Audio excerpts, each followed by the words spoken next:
Magandang araw po mga ka-coin collector. I-share ko po sa inyo ang ating nabiling 4 na uri ng commemorative coin na nabili natin kahapon sa ating subscriber. Ayan po mga coin collector. Tingnan nyo po ang ating nabiling 4 pieces commemorative coin. Ayan po, makikita nyo po si Apolinario Mabini. Yan po ay nabili natin sa halagang 1,500. Ayan po si Antonio Luna, General Antonio Luna.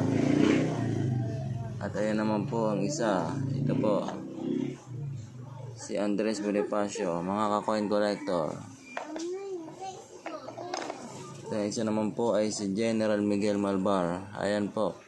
Kung meron po kayong mga gantong klaseng barya na commemorative coin na kompleto po, bibilin po natin sa inyo ng 1,500.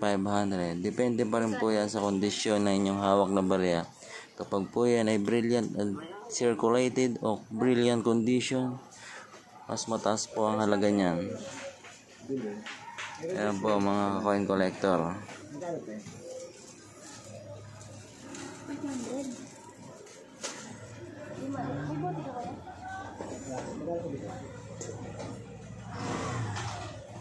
Isang araw po mga coin collector, meron po tayo dito hawak na 5 peso year 2005.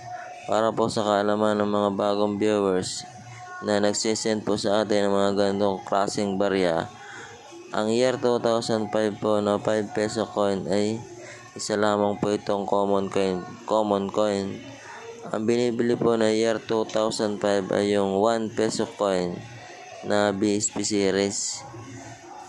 Yung ganito pong 5 peso coin, ang binibili po dito ay yung year 2006, mga coin collector. Yun lamang po ang binibili sa 5 peso BSP series. Pero yung mga ganito pong year 2005, 2001, 2002, 2003, 2004, 2005, yun po ay wala pang masyadong value ngayon sapagkat ito po ay common coin pa lamang na maituturing.